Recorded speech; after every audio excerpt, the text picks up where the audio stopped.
So we have to talk about the DMARC. Okay, and before going with the DMARC, we need to talk about your SPF and DKIM. Why? Because if you want to have a DMARC record, okay, what are these three things? These are basically your, you can say DNS records. Okay, DMARC, DKIM, and SPF. So if you want to configure your DMARC record, in that case, you must have a SPF as well as your DKIM. Okay, now see here, your SPF. What it does, it authenticates message path and it gives a list of authorized senders in the DNS. Okay, so once you have a SPF record in your DNS, okay, these are basically DNS records. So that means whenever you look for a domain, okay, so there these records will be available. And how you can check whether these records are available or not? So let me tell you how. Okay.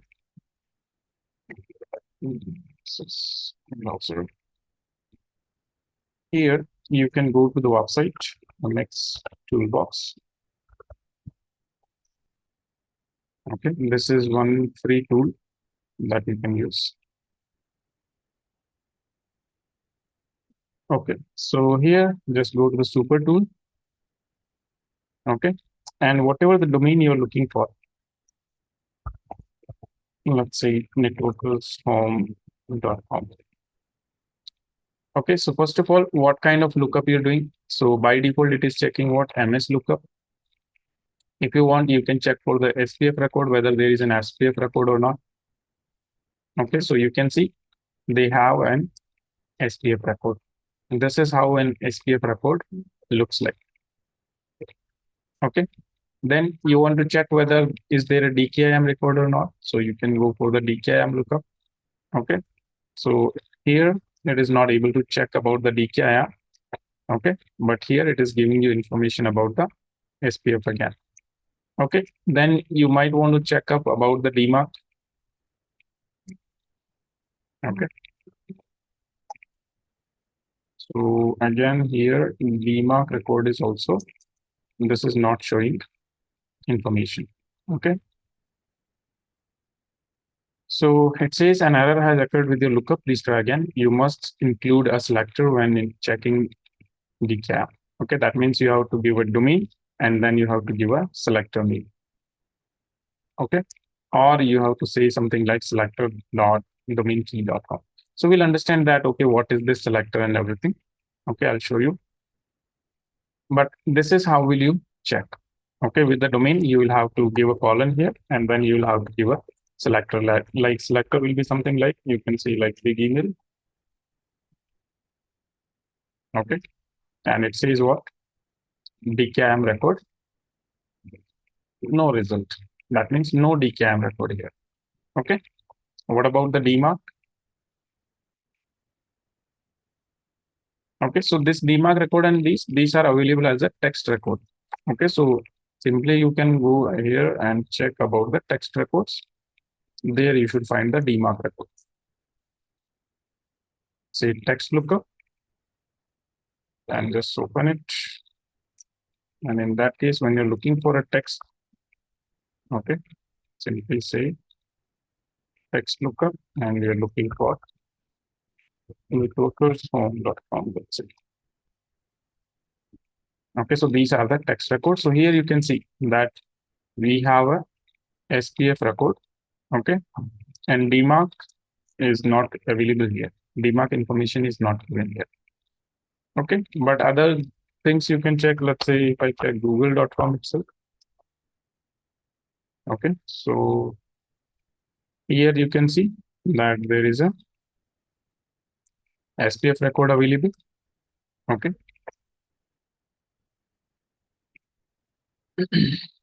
SPF record is there. Now what about the DMARC?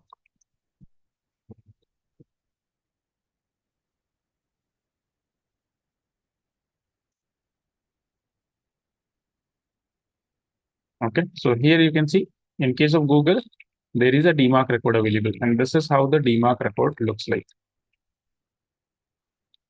And this is a DMARC record look like. Okay, so there you see a word RUA, right?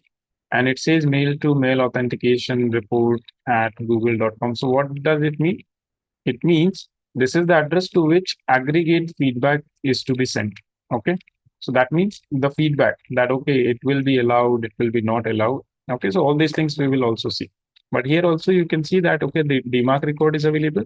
And if you check for the DKIM, so for DKIM, we have to give something like the email, a selector we have to give. So according to this one, there is no DKIM. Okay, simple google.com I will search, it will not give me information, because for this we need to provide a select. Okay, let's say email only. So this selector has to be correct. Okay, then only we can check. Now this thing must be clear, that how you can check for the DKIM DMARC records. Yes or no? How you can check the SPF records. Now if we want to understand, what are these records? Okay, so here, one basic simple thing is shown, like SPF is used to authenticate the message path, and it is going to give you a list of senders in the DNS. While your DKIM, it is going to authenticate the message content. Okay, it will check for the content, and it is also checked for the integrity. DKIM is also used to check the integrity, that whether your email has been modified in the transit. So it makes use of your public key infrastructure, okay, generating the certificates. Okay, so it uses public encryption keys in the DNS. So in case of DKIM, there are two things. One is your DKIM header, and another thing is your DKIM record. Okay. Then your SPF sender policy framework, it allows email senders to define which IP addresses are allowed to send the email for a particular domain. So that means it will give a list of your SPF record. It will have a list of all the possible email servers, all the possible mail servers which are allowed to send mail on the behalf of this particular domain, whatever the domain you're using. Let's say my organization domain is what? networkershome.com. Now, so if I have my local, you can say if I have my local email server, so I will be having the IP addresses of my local server. And if I'm using some public service like Gmail, or Google Mail, or some other mail, in that case, they will be the authorized servers who will be allowed to send the emails. Then DKIM, so on the other hand, it will provide an encryption key and digital signature that verifies that the email was not forged or altered. Okay, so it will be used to verify the integrity of your email. Okay, whenever you might have seen this thing. Okay, like take example of any email. Let me open. So take example of any of the mail, let's say this NVIDIA. Okay, and if I go here, so it is signed. This particular email is signed, and there is an encryption applied. Okay, so to verify that, okay, this particular email is coming from a proper place, these things are used, these records are used. Okay, and this is not what your actual email looks like. This is not how you actually receive the email. Okay, this is not how you actually receive the email. The actual email that you receive, so what you can do is just scroll up. Here you see the three dots, and you see show original. This is how you see the actual email. Okay, this is the actual email where you have, all the your entire email header, and then after you have rest of the things like subject is there. Okay, then to whom to reply to, that means from whom it came, to whom it came. Okay, all the to address, from address, date. Okay, what is the content type, all these things. And you can see that this particular thing is having a DKIM signature also. Now here you can clearly see these things. Okay, these DKIM signatures you can see, and you can see DKIM authentication result is what? Pass. Okay. So like this, the authentication and everything happens in the backend only. And this is how we actually get the email. Okay. Is it clear? Yes or no? Okay. So this is how we are getting, and from here we can also get the information about, from which mail server the IP. That means we get the information about the IP address from where the particular mail came. Okay, so this is the IP address, then what kind of encryption they are using. So you can see here, like TLS 1.3 they are using, and AES 256 is the encryption algorithm. Okay, and SHA-384 is the hashing algorithm. So like this they use. Okay, and then you see they have a SPF also. So SPF result is also what? It is pass. Okay, so since it has passed, your SPF check and your DKIM check, then comes in play your DMARC record. Okay, so what is the DMARC? DMARC stands for domain-based message authentication, reporting and conformance.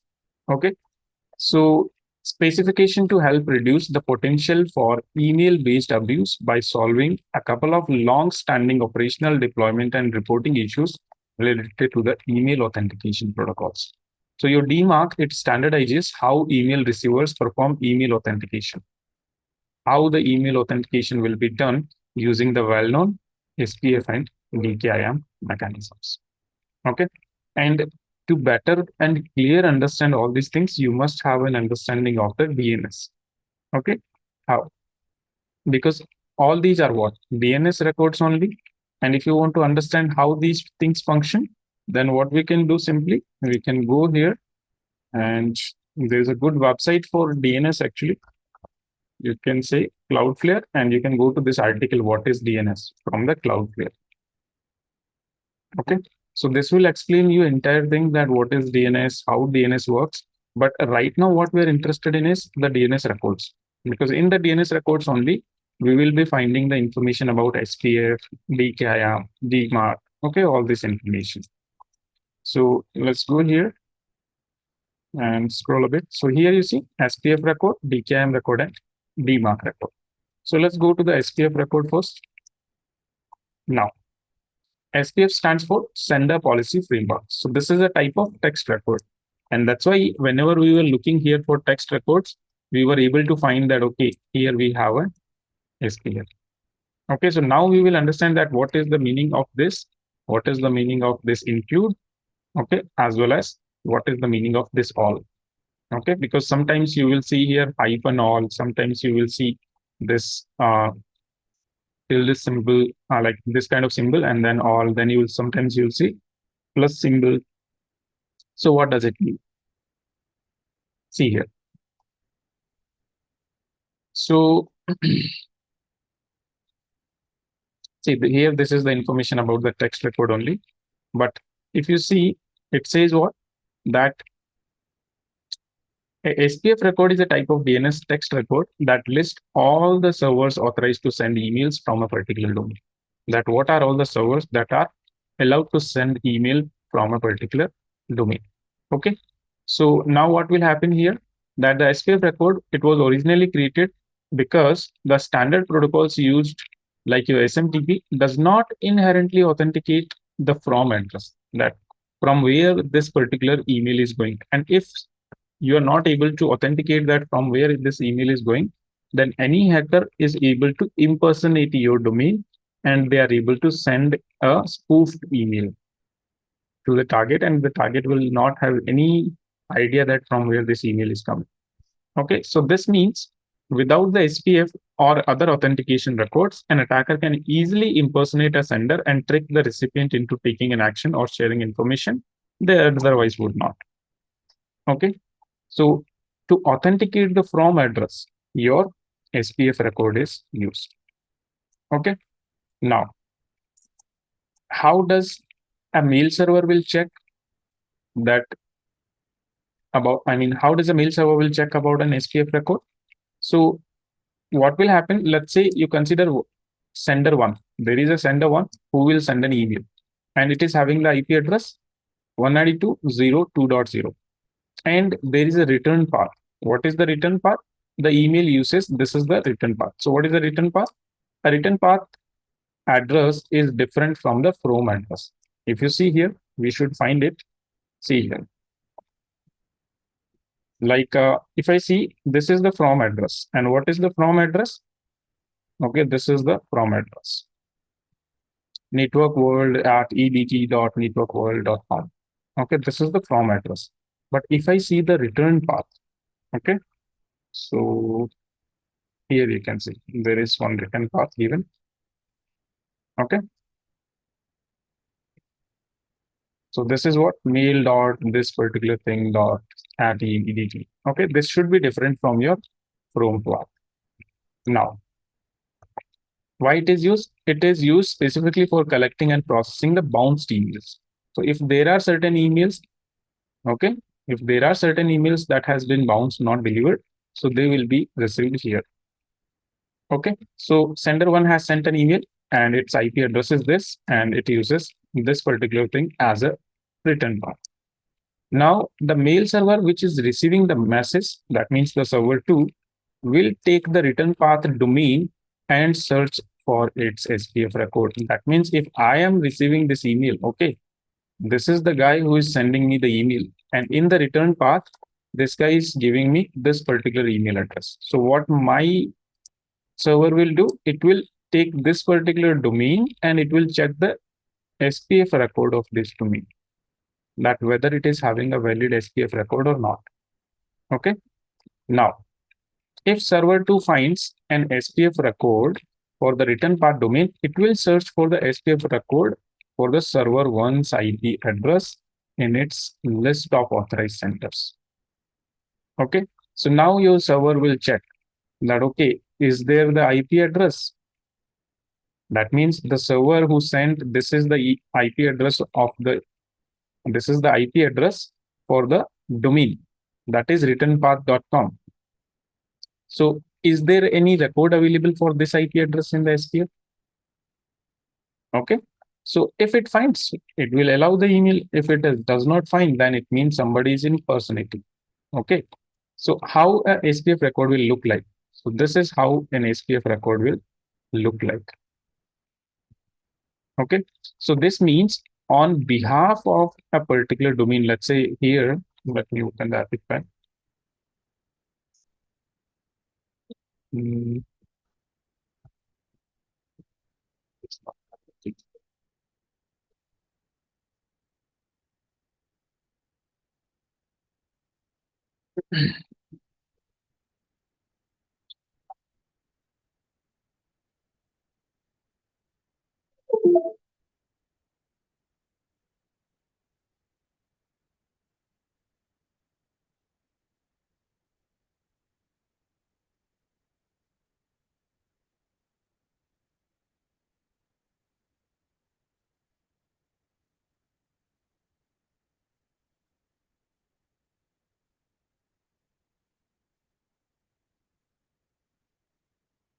Okay, so imagine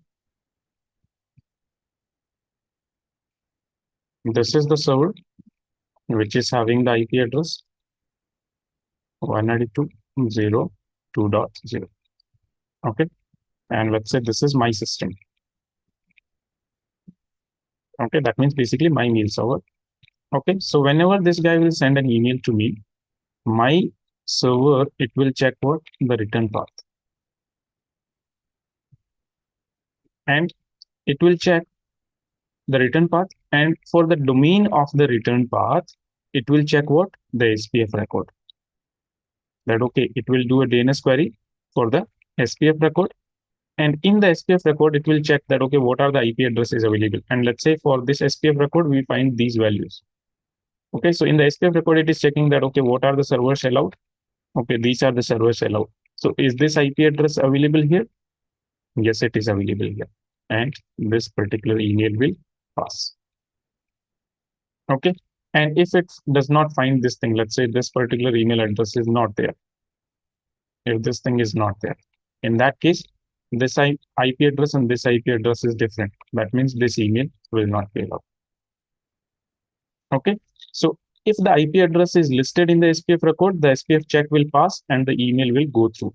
And if the IP address is not listed in the SPF record, the SPF check will fail. And in this case, the email will be rejected or it will be marked as a spam.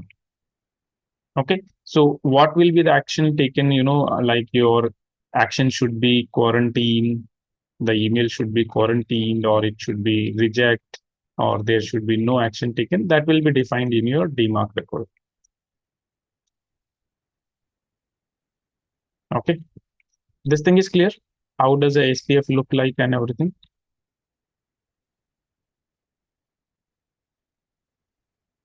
Okay. Now here, if we look at the SPF record, right? So this part, it is telling about, yes, there is a SPF record available. These two things, these are what? These are the IP addresses of the authorized servers, which are authorized to send the email. Okay. Now, what does it mean with this include? Okay. What does it mean with this include? So include means what? Basically, this is telling you that, okay, this is the another email server that is allowed or authorized to send the email on behalf of this domain. Okay, like let's say if we talk about Networkers Home, right? So Networkers Home, they are using the Google services. So on behalf of Networkers Home, who is allowed? Google.com is allowed. Google.com is allowed to send the emails. So what will happen? That in the SPF record, when you will check, so what you will find? You will find that there will be something like include and there will be google.com. Okay. So this thing, let's check. See here. This is for the Google only. Let's go for the text record simply. So it will tell us. And here I'll say networkerstorm.com. Okay. Say text lookup. And you see here in the include, we have spf.google.com. Okay. That means what? That, okay, this is the third party server which is allowed to send the emails. Okay. See here. So include, this thing is an example of the include tag, and this tells the server what third party organizations are authorized to send emails on behalf of the domain. Okay. And this tag signal that the this tag signals that the content of the SPF record for the included domain should be checked. Okay. That means again, for this domain also, SPF should be checked. And the IP address it contains should be considered authorized. That means in my SPF tag, I have given Google's information. Now in Google mail server, like in Google's SPF record, whatever the IP addresses will be there, they will also be considered as a authorized. Okay. So multiple domains can be included within a SPF record, but this tag will work only for valid domains. Invalid domains, it will not work. Now at the end, you see here, like here we have hyphen all, but if we see here, we have this particular symbol and all. What does it mean? It means if you have hyphen all, this tells the server that the addresses which are not listed in the SPF record, they are not authorized to send the emails and they should be rejected. Okay, that means everything other than these, they should be rejected. So automatically what will happen if anybody is trying to spoof? So first of all, their IP addresses are not there. And second thing, they are not authorized. So automatically their emails will be rejected. They will not be able to spoof. Okay. Now here, sometimes this kind of option will be available. So what it will do? It will tell that the unlisted emails will be marked as insecure or spam, but it will be accepted. Now, this is kind of thing that it is instantly taking action that other emails should be rejected. If somebody is trying to spoof and all, so they will be rejected. But here, they will be marked as insecure or spam, but they will be accepted.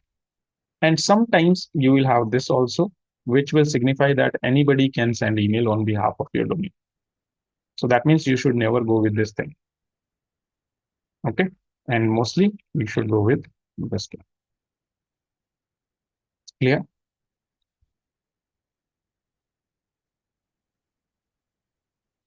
Okay. Now this was about your SPF record.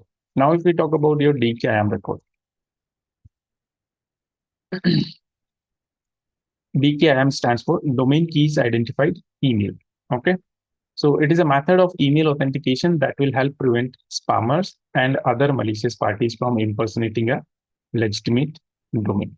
Okay, so simply here what will happen, here the integrity will be there and authentication will be there again. Okay, now you can say yes. These Exchange servers need to integrate with the DNS servers for this to yes, be checked. definitely DNS has to be there. Otherwise, your emails will not be routed. Right? See, Yeah. whenever we are using a domain name, so to resolve the domain name to IP address, we definitely need a DNS, right? Yes. Yeah, that's what. Thank you. Okay. So how does your DKIM work? So in the DKIM, there will be two things. One will be your DKIM record and second thing will be your DKIM header. Okay.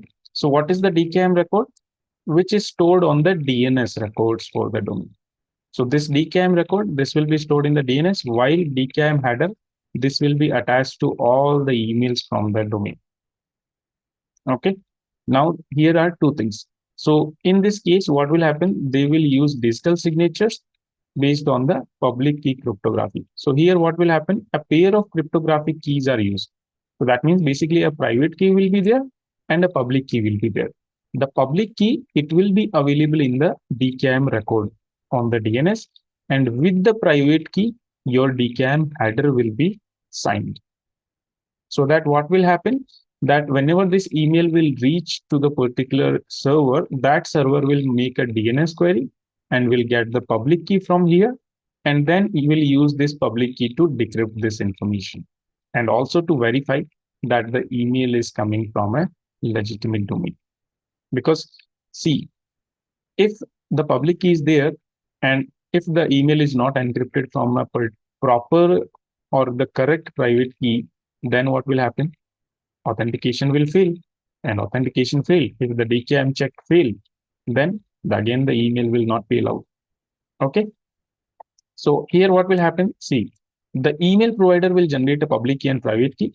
They give the public key to the domain owner, who will store the public key in a publicly available DNS record that is known as the DKIM record. And all the emails that are sent from that particular domain will include a DKIM header, which will contain a section of data that is signed by the private key. And this is known as a digital signature, right? If you see here,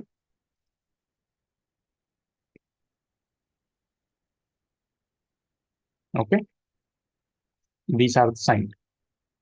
Now what? An email server can check the DKIM DNS record and they will obtain the public key, and then they will use the public key to verify the digital signature, that whether that digital signature is correct or not. Okay. And this process also ensure that the email has not been changed in the transit. Okay. Why? Because using the digital signature, it will be verified. So the digital signature will not be verified if the email header or the email body have been altered. Okay. So this will be like a tamper-proof seal on the canister of a medicine. Okay. Kind of example it is giving. And this is how your DKIM record will look like. Okay, so again, it will be a text record only, and the contents will be like VDCAM, and then this will be the public key. Okay, and if you want to check about the DKIM header, okay, so here is an example of DKIM header. Okay, and the same thing like, V equals to 1, A equals to RSA SHA-256. So this thing we can see here also in the DKIM signature. See, same kind of thing is there. Okay, so this is the DKIM signature. And this is how the integrity of the message is, you can say determined that, okay, the message has not been altered. So once we have the SPF and DKIM record in place, next comes your DMARC record. So that information also should be available. So how does your DKIM relate to the DMARC? DMARC is an email authentication method that is built on top of your DKIM and SPF record. Okay. And DMARC describes what to do with the email that fails the SPF and DKIM. So that means here basically the action will be defined. Okay. Together, SPF and DKIM and DMARC, they will help prevent email spam and email spoofing. Okay. So now how does a DMARC record looks like? So if I click DNS DMARC record, see here, directly I will show you how does it look like. This is how it looks like. Okay. Now, here you see this P. Okay, so this P indicates the email server should quarantine. Okay, so basically what will happen that this P is indicating that, okay, what is the action to be taken? So here you will see few things like quarantine. Sometimes you will see none also, which will allow the emails that fail to, okay, that fail the DKIM and SPF chat. Okay, still that will be allowed. And sometimes you will see reject, which will instruct the email server to block the email that fails the SPF and DKIM record. So this is how, you know, the email security is done based on these records, how the email authentication and everything is done. Okay. And here you see this DKIM means DKIM checks are strict. Okay. If it is R, that means it is relaxed. Then this is again SPF, again the same, strict or relaxed. Okay, so like that. So these are optional settings. Okay, but the P attribute indicate what the email server should do with emails that are failing the SPF and DKIM. So these are the three actions: quarantine, reject, and none. Okay, so like now if we go and check about the Google page, the DMARC record for the Google, the DMARC lookup. Let's check once again. So here we have, you can see that this is the DMARC record. And here, what is the action? None. That means if something is failing, still the email should be allowed. Okay. And that's why you will get this pop-up that your DMARC policy is not enabled. Okay. Your DMARC record is there, but the policy is not enabled. But if you go and check google.com for the same thing, you will see that what is the action Google is taking? It is rejecting all those emails. And this time you see here, DMARC record is published. Okay. And here it says that DMARC quarantine and reject policies enabled. Okay. Here we are not getting that yellow signal. But here, okay. I need to type the email again.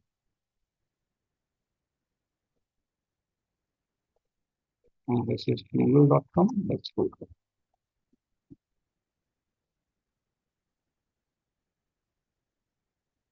Okay. So here it will give you like DMARC quarantine and reject policies not enabled. Clear? So I believe these three records, this should be clear now.